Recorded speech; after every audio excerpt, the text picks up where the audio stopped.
So you've stumbled upon my very first video. Welcome to my channel. My name's Alicia and I'm going to be talking to you guys about how I survived my first year as a mainline flight attendant. Yes, I can't believe it's been a crazy 12 months since I got my wings and I can't wait to tell y'all all about it.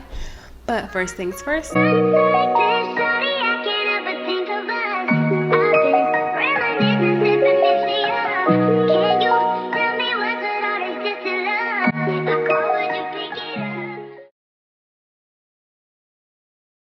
Okay, welcome back you guys. New day, new content. Last night I recorded my intro literally at like 3 a.m. I was just laying in bed and then I had the urge to start my YouTube channel. It's one of those things that I've been trying to start for like, I don't know, 2 years.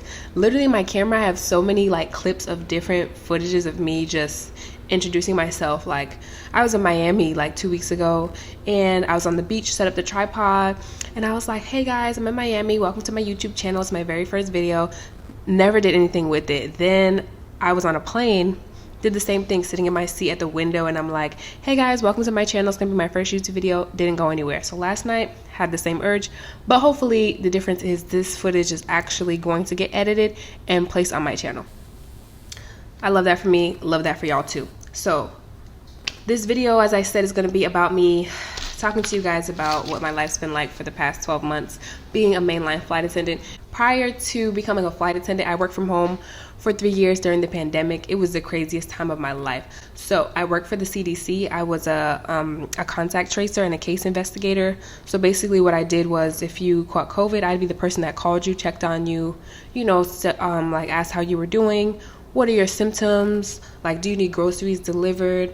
And then I would do the contact tracing part, which was figuring out how you caught the virus. So I'd ask you like, what were like the last places you've been the past week? So like if you went to a restaurant, I'm gonna need the name of the restaurant. I'd have to call the restaurant, talk to the manager, see who all was working that day, and have them quarantine. Like if you have a child, what school do they go to? What grade are they in? Call the school, get the teacher. That whole class has to quarantine. If you threw a party, like I need the guest names. I need all that. Like the job was just so invasive, and it was scary in the beginning of the contract because when I would call people and tell them they had COVID, they would be so scared. Like these people thought they were gonna die, and this is before the vaccine even came out. So people would be like, oh, I heard there's a vaccine coming out. Do you know if it's safe? We had people who didn't even believe COVID was real. Like it was a mess, y'all. It was crazy. Fast forward 3 years into the pandemic, I'm calling people telling them to have COVID. Listen, those people don't care. Like they were used to it. We had lived for it for so long. Remember, they were scared of the vaccine. I'll ask them, are you vaccinated? They were like, yeah, I'm vaccinated. I'm on my 8th booster shot. I'm just thinking to myself, like, eighth booster shot is insane because y'all were the same people who were originally scared to even get vaccinated. But at that point, I felt like, okay, my job's done. These people don't need me anymore. I'm just happy that I was able to be a part of the cause. So I also got a notification that my contract was going to be ending December 2022, and it happened to be July. So since it was July and my contract was ending December, I was trying to be proactive. I'm like, all right, what do I want to do now? What's my next steps? What do I want my life to go? Like, in what direction? So I had been home for 3 years and I was ready to get back outside. I was ready to have a job that I actually had to go to, meet people, see people, be a part of the world. My cousin told me, hey, Delta Airlines is hiring. And I'm like, okay, should I give it a try or should I not? At the time he told me, I was drinking mimosas at a rooftop bar. Like, all right, let's give it a go. Like, what do I have to lose? I literally have nothing to lose. So I applied, woke up drunk the next morning, got an email. You've been invited to do a virtual interview. Oh my God, you guys, I scrambled, grabbed all my stuff, went to the airport, headed back to Atlanta. I live in Atlanta, by the way. After that, did the virtual interview, did a few more interviews after that. The hiring process is insane. Let me tell you, the hiring process is serious. Those people working over there at Delta, they know exactly what they're doing. They know what they're looking for. They did a really good job. It was just so strategic how they did everything. But the hiring process in itself is just a whole thing, y'all. But once you get past that, you move on to Delta training, which is based here in Atlanta. Their training center is here near the airport. Training is 6 weeks. Again, insane. You have to do so much. They teach you so much that they pour into you that you just have to keep for your career. And I'm gonna actually show you guys some pictures of me at graduation, got my wings, crazy. So at this point, I didn't know what it was going to be like after graduation. Fast forward a year till now, like I had no idea what I was getting myself into. I just thought, flight attendant's probably going to be like, the life, the glamour, the traveling, the lifestyle that you might see. I watched so many YouTube videos, like trying to prepare myself for what I thought it would be like. And let me tell you guys, I had no idea. I had no idea what was heading my way. I don't even know where to start. Like, let's dive into it. I'm gonna do 1, 2, 3. I got notes here, you guys. I'm gonna go 1, 2, 3. What I thought it was gonna be like, what it's actually like. I'm gonna do pros and cons. I hope this video is super helpful to somebody. So let's get into it. Okay, so I had to go get my notebook really quick so I can read these notes for y'all. All right, let's do cons first. Yeah, I'm gonna do cons first. I like the bad news before the good news. And be advised, these cons are only cons to some people. I've watched so many videos on YouTube of flight attendants doing pros and cons, and some of the cons weren't even cons to me. I'm like, okay, I don't mind. Like, for example, loneliness. It's one of the loneliest jobs. And you might think, okay, how is it lonely when you're literally in front of people's faces all day, every day? Let me tell you. Those people get on that plane, you're never seeing those people again. Those little conversations you have, you're never seeing those people again. Never. Like the crew, as you fly with the crew, you might never see them again. 5, 10 years, you might see them walking through the airport. That's about it. But once you get to your hotel on your layover, you're just there. You're just by yourself. You're in a random city. Some of these cities you've never been to, you don't even know what's around. You have to figure out what you're gonna eat, what to do in those cities. I used to always Google my layovers and things to do, but I don't do that anymore. I just get there, go outside, look around, hop on Google Maps, figure it out from there. Some of these cities are really beautiful. There's parties going on, there's festivals, there's events, and you're there by yourself. If you have a good crew, maybe your crew might actually want to go out with you. But if you don't have a good crew, or everyone's tired because the job is listen, the job is very tiring. If everyone's tired, they don't want to go out with you. You're just there alone by yourself. Sometimes when you're working a lot, people just pass you so quickly. Sorry, let me gather my words. Sometimes when you're flying and you're working a lot, you don't realize how many people you encounter a day, and after a while they're just faces that just go by. You're just on the plane, just serving snacks, you're just doing your checks, your safety checks, you're going through the cabin. It's hi to this crew, bye to the next crew. It's just so much going on. It's very, very fast paced. So if you don't mind being lonely, it's a very lonely job. I only say that because most of the time you're never home. And a lot of these people that you connect with, you don't ever see them again.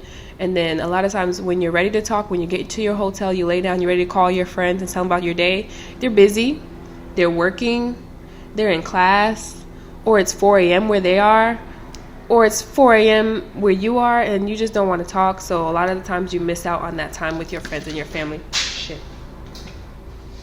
So that's one of the cons, if you think that's a con. Listen, when they told me loneliness was a really big con, I was like, listen, I feel like I'm alone already. I feel lonely already, so I'll be lonely and make some money. Listen, would you rather be lonely at home broke or lonely making some money? So yeah, there's that. Let's do tiredness, anxiety, and your health. So 12 months in, as I said, it's my first summer flying. It's currently August. It's my first time experiencing summer flying. And summer flying is probably one of the craziest times in the aviation industry, because when you get on the plane, it's a lot of people who aren't flying, who've never flown, flying during the summer. A lot of people who don't even fly regularly flying during the summer. It's a lot of rain during the summer, like thunderstorms because of the weather. A lot of IROPS, which is irregular operations, so a lot of delays, a lot of cancellations going on, and a lot of reroutes. So a reroute is just them changing where you're originally going to go last minute and sending you somewhere else. So I feel like that plays a big part on your anxiety, because sometimes you might have a rotation and they'll tell you, listen, today you're going from Miami to, I don't know, San Francisco. Once you get on that plane, you loading everything up, all of a sudden you get a call and they're sending you somewhere else. So a lot of the times the original rotation they give me, I just take it with a grain of salt. I just know that operations are so crazy right now. I might not even be going there. I might be going somewhere else. I just roll with the punches. I don't care. I don't take it too seriously. But some people really have their heart set on that rotation. They mentally prepared for it. They think that's where they're actually going to go, and then they don't end up going there. Some people get rerouted 3-4 times a day, and they're just all over the place. Companies just flying them to all different cities, changing them up last minute, pulling them off the aircraft, putting them on another gate on another aircraft. So a lot of times that does something to you mentally, like, okay, where am I going now? And just the feeling of not knowing scares some people.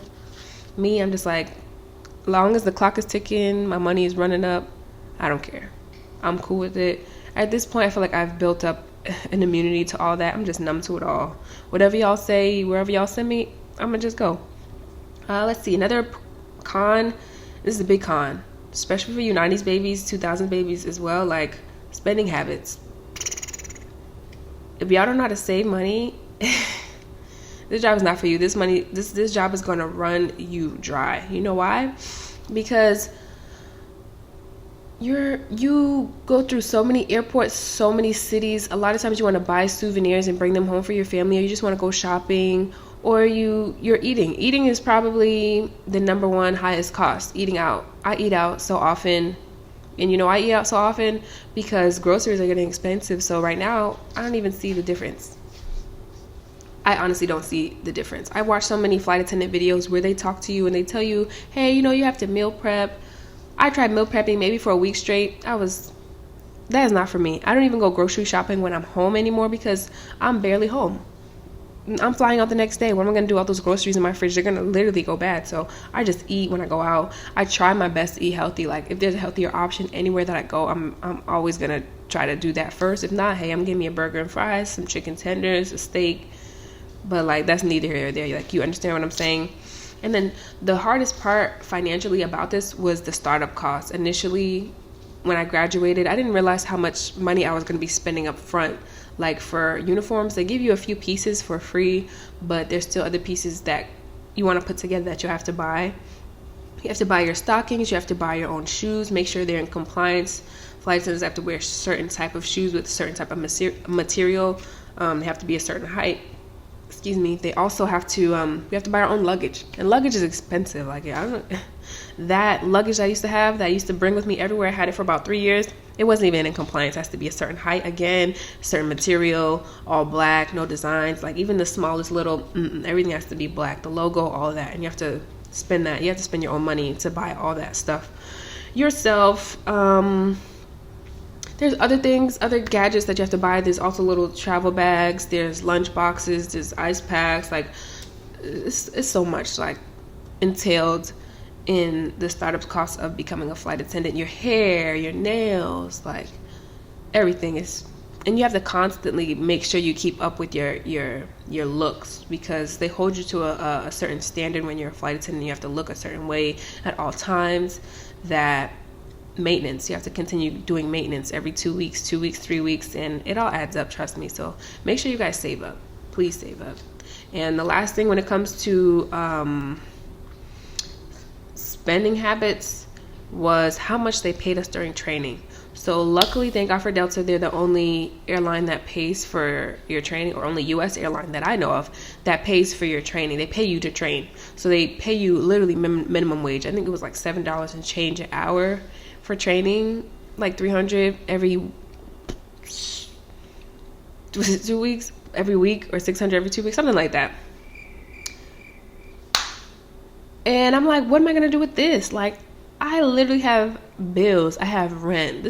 Taking this job was probably the biggest pay cut after working for the CDC. I did not think I was gonna make it. I had my savings before training. I ran through my savings.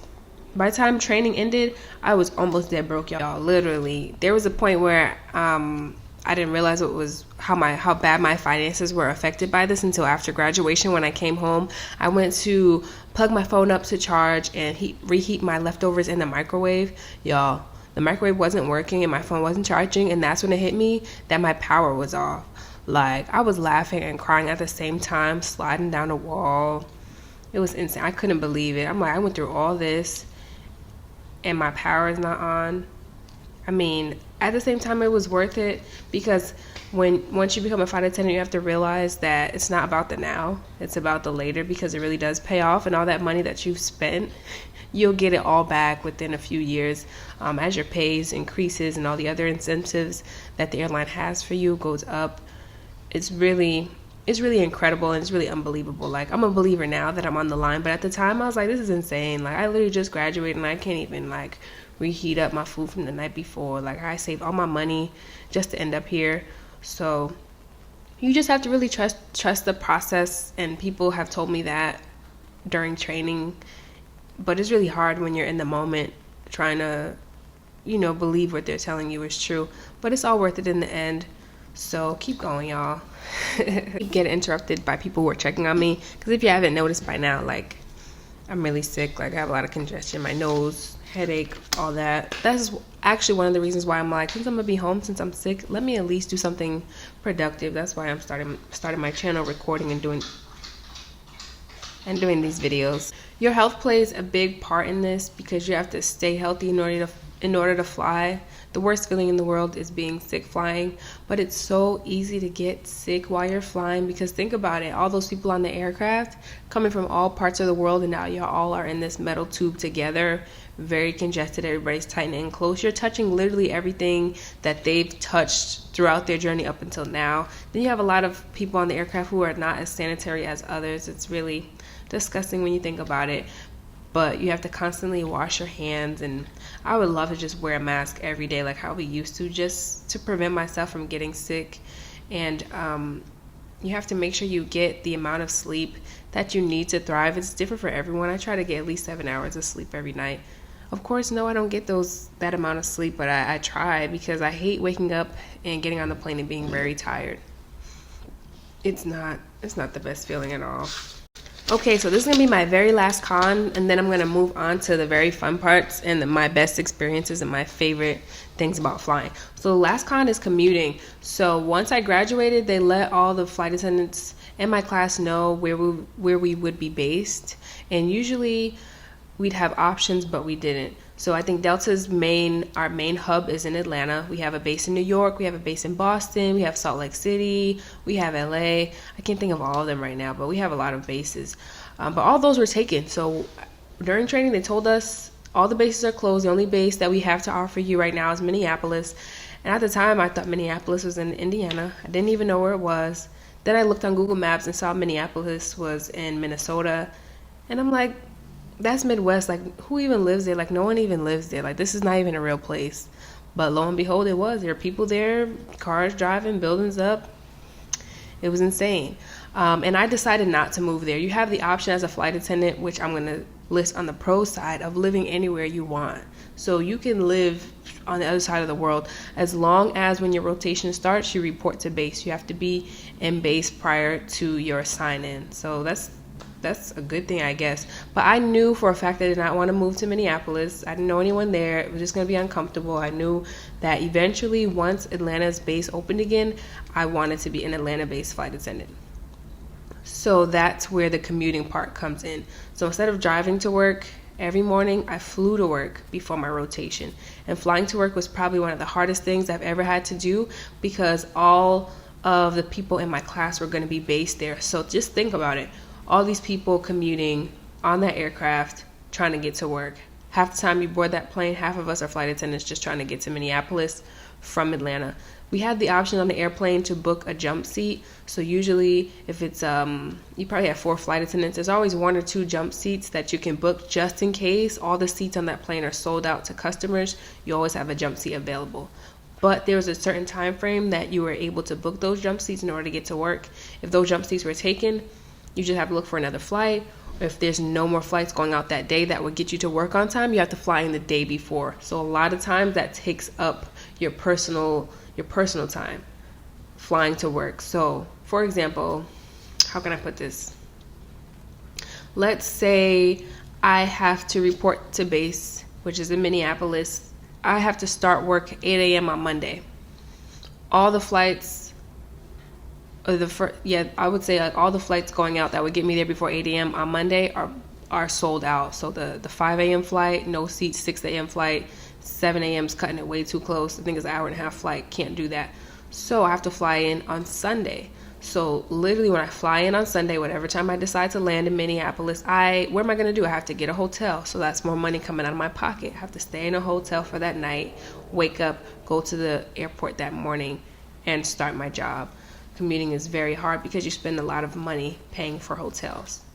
There was a period where I had paid for like 6 nights a week in a hotel, being on call in Minneapolis, and them not even using me. So I'm just waiting around in that city for them to call me. Didn't get called, but I can't go home because there might not be seats to even get back here. So it was really sad. It was really a trying time for me, probably the darkest time of my life. And I'm not exaggerating, because there were times where I'd be in Minneapolis, I'd finish my rotation at 10 o'clock, I'd make sure all the passengers get off the plane, I'm the last one walking off the plane, and I'd hear in the airport them calling the last flight of the night to Atlanta, final boarding call. I used to have to run through that airport, y'all, just so I could get home, because if not, I'd be stuck in Minneapolis and I'd have to pay for another hotel.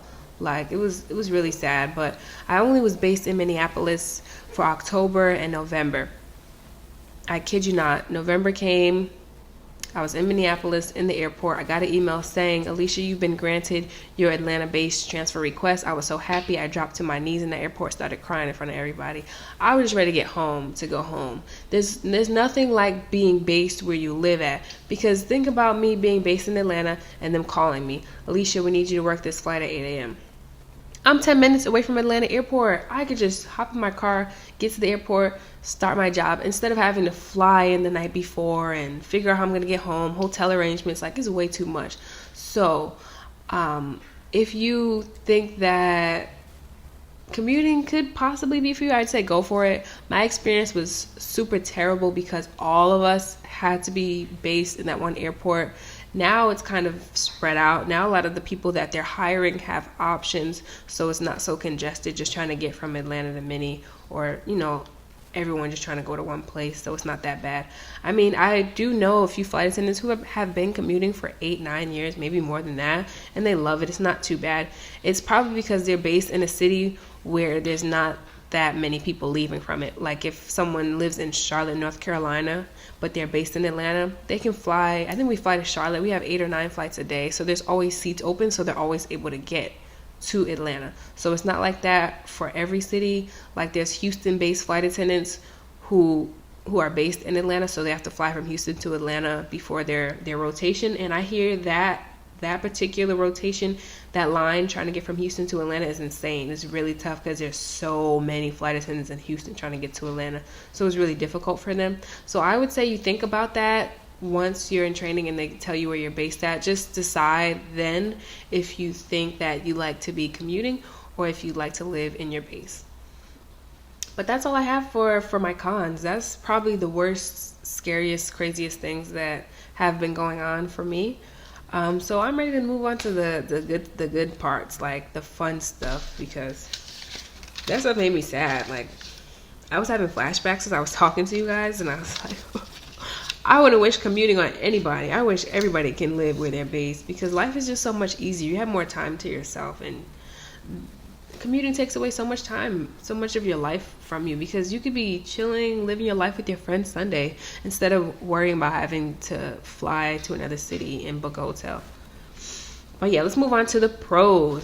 The pros, thank God, is a longer list. And a lot of the pros you guys are probably aware of. My first pro of being a flight attendant is free travel. I think 80% of the reason why I'm a flight attendant is for the free travel, because before becoming a flight attendant, I used to work in an office and even working from home for the CDC. When we were able to travel, I would call out of work, call out sick just to check. Don't tell nobody. I would call out sick just to take flights, catch flights, and fly around with my friends. I'd be flying all over the place. Like, it was so much fun, but I had to pay for those flights. I flew around so much to the point where I would just book a cheap ticket on Spirit. I hate flying Spirit these days. And on Frontier just to get there, because I was tired of spending all that money. But as a flight attendant, you do get free travel. I can literally just book a flight right now and just go anywhere I want to go. When it comes to international travel, though, it is free, but you do have to pay taxes on wherever you're going. So, for example, I went to London flights to London, I got Delta One, which is even better than first class. Delta One is the seating section in front of the plane that we offer that has suites, like the whole 180 reclining seats and the whole service, food, all that good stuff. That ticket was listed for like $10,000 from Atlanta to London one way. I flew on that. I booked that flight, flew there for free. All I had to pay was taxes, which was $200. And that's probably our highest tax. So any other international country you go, taxes are even cheaper than that.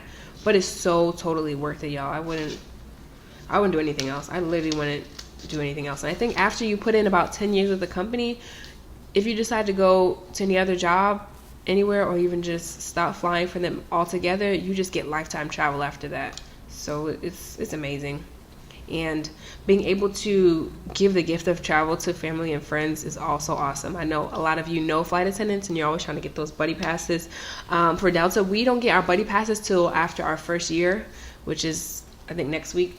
My buddy passes are charged up and loaded in there. Then they give us like 6 a year, which is amazing. You're able to gift those to your family. My family personally, they don't travel that much, so I wish that they could see some of the places that I've been and how beautiful the places are. And now I have the opportunity to gift them with those buddy passes, so they can come with me on my travel journeys. Also, literally right as soon as you graduate, even though you don't get buddy passes after a year, you do get a travel companion. So that travel companion, whoever you choose, they get unlimited free travel just like you. So they can go anywhere you go, they can go with you. Even on their own, they can just travel. They have to pay taxes internationally just like you do, but it's literally right out the gate. As soon as you graduate, you can pick somebody to get a whole year of free travel. Every year, you can change up who you want to gift it to, but you have to wait a year. So literally, as soon as they catch their first flight on your benefits as your travel companion, you can't change who it is until after a year has passed. Then you can swap people out. But I think that's amazing. If you have your brothers, sisters, your husband, your boyfriend, and your mom, whoever it is, you want them to travel with you, they can. They can even book trips on flights you're working. I haven't done it yet, but I know flight attendants who have worked a full rotation, and their husband has been on each plane that they worked. And I think that's really cool because they get to see you work and see how you deal with passengers, and they're just there in your work environment. Your layover hotels that the company pays for, they get to stay in those hotels with you for free. So they literally get to be you, but like shadow to you with everything you do. And that's really fun. I really love that. So that's probably my favorite thing, giving the gift of travel to your friends and family. It's awesome. You get to make your own schedule. So that's true to a certain extent, I would say. I'm new. Even though I'm a year, I'm still brand new, so I have lower seniority, but I still can control my schedule. Like, I still can swap trips. I don't have to work the trips that the company gives me. You're able to trade your schedule with other flight attendants, and that's awesome, because if you don't want to start early in the morning, you can start late flights. I like late rotations because I don't like waking up early. I am not a morning person, so being able to start and work a flight 4 or 5 a.m., 4 or 5 p.m. or 6 p.m. is probably my ideal rotation. I don't like all that early stuff. And then, let's see, you can also pick up flights off of what we call the drop swap board, or trade or pick up international flights from other people. It's really awesome. Next pro is changing crews and changing the different type of people that you see. So you never have to work with the same amount of people. I don't know how you guys like working in the office or whatever you do, where you have to work with the same amount of people every day. See the same faces. Like, I remember I used to hate coming in the office. There was this one girl that just annoyed me. She was just too much to deal with. And waking up every morning and have to deal with certain people can be annoying sometimes. So as a flight attendant, if you have a great crew, great. If you have a crew that you guys don't really mesh, it's even better, because you don't even have to ever see them again. You don't have to work with them. Every time you step foot on the plane, it's different people. You're not stuck working with the same people every day. And that is, to me, a blessing. Also, there's low management. Being a flight attendant actually feels like you're working for yourself. There's no manager breathing down your neck. There's no one monitoring you or like perfecting or critiquing you. You just have to know how to do your job. You get on that plane, everyone go to their positions, everyone does what they're supposed to do for that rotation, you go home. It's like there's no boss, and I don't like people like monitoring everything, and the micromanagement is just so annoying. So being a flight attendant, you don't have any of that. It's literally no one's bothering you. You know what time your phone says you're supposed to report to the gate, take care of the passengers, make sure they're safe, make sure they're comfortable, and you go home. You also don't bring that work back home with you at the end of the night. Once you step off that plane, you don't have to worry about anything that went on that plane. It all stays there on that aircraft. You go home, you don't have any paperwork, any extra stuff to do. You're just literally done. Only time you have to do something or any paperwork afterwards is to like file reports if any incidences happen. Of course, you have to follow up with the company and, you know, write your statement and send it in. But that's very, very rare. Once you get home, go to sleep, don't ever have to worry about it or think about any of those people again. And that is awesome, y'all. Let's see, money opportunities.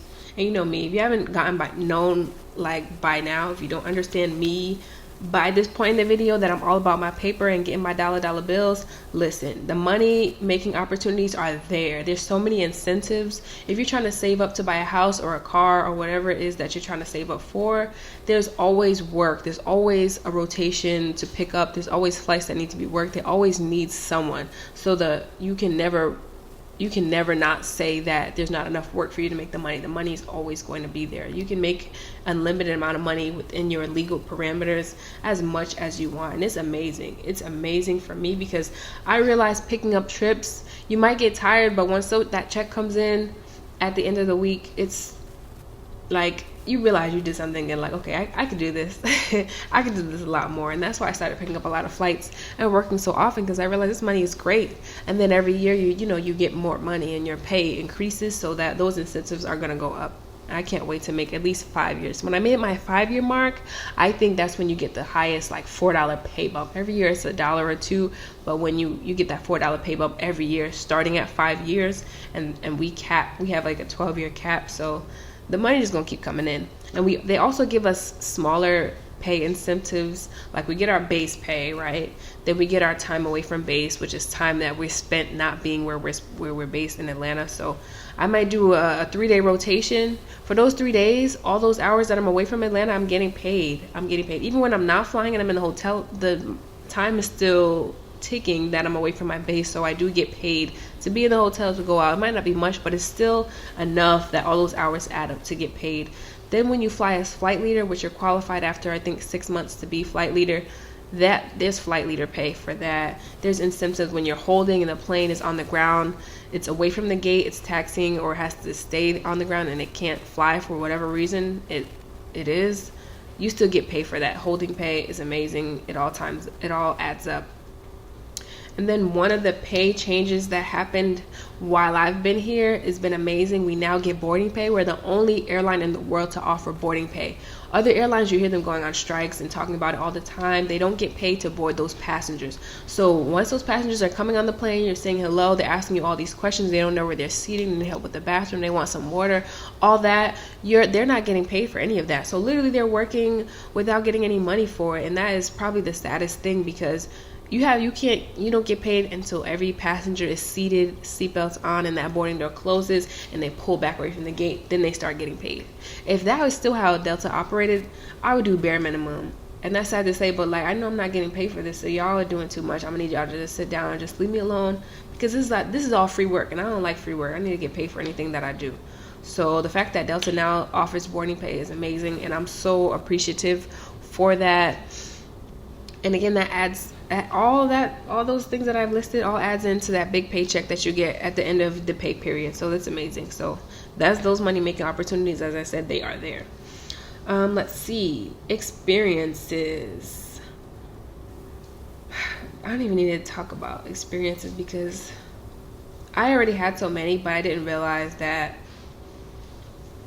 it's not just the travel experiences that you get, but you just learn so much from the amount of people that you encounter and how people operate, and you realize that all these people in the plane, they're all coming from different walks of life, so they all have their own stories. So it kind of makes you step back and say, whoa, like how I see it, I always tell my friends that it's like a timeline, and when everyone's on the plane, everyone's timeline brought them here and they're under my care. So I want to do my best to make sure they're taken care of and they're happy And I want them to walk off that plane and be like, hey, that flight attendant that I had on that Delta flight, they were really nice. They really did what they had to do. They took care of me. I want them to still talk about me when they get off that plane.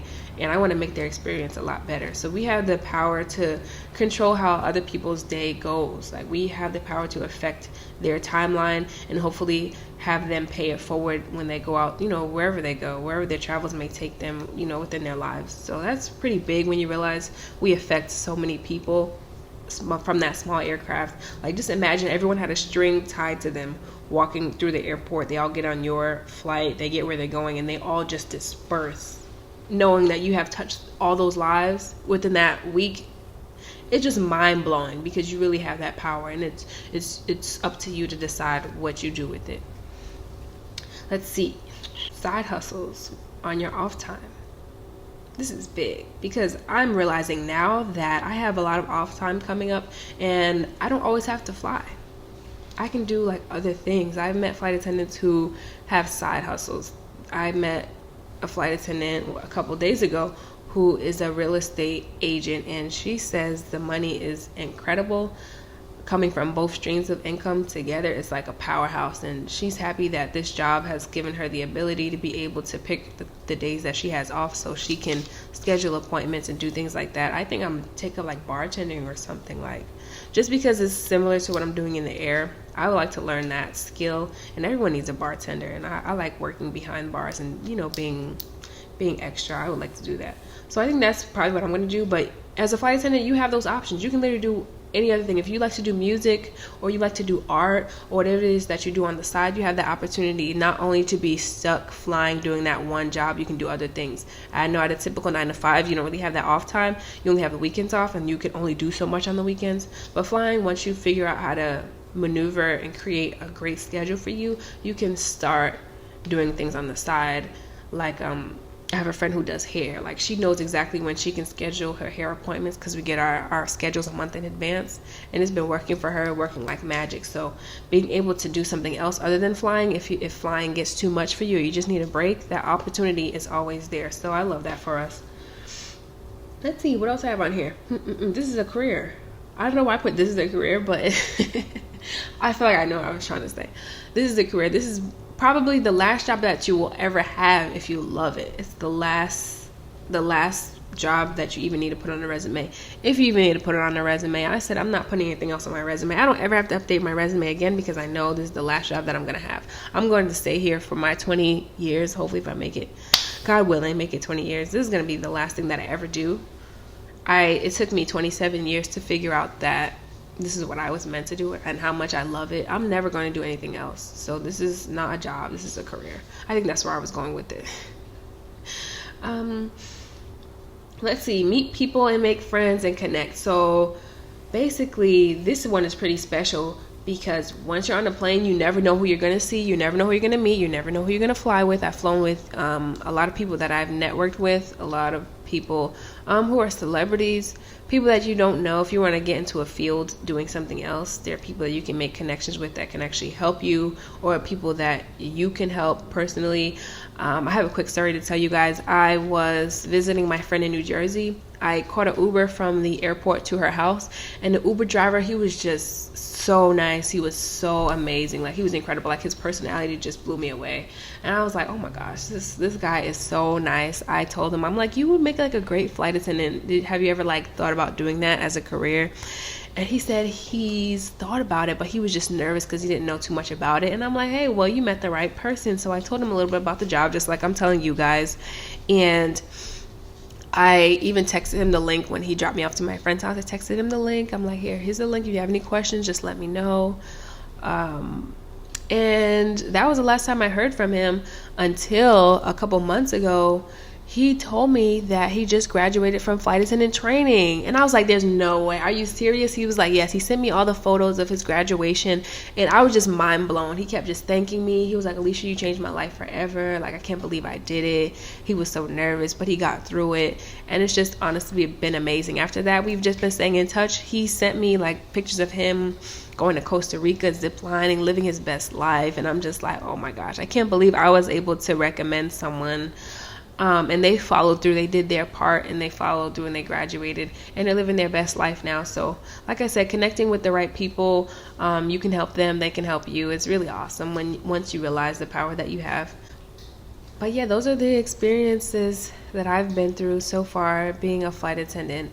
I'm going to do a lot of story times, and I'm actually going to take you guys on my rotation so you guys can actually see me on a plane and on my layovers to give it some more, depth and meaning about what I mean about exactly what it's like. So stay tuned. Thank you guys for watching, and I hope you guys have a good night.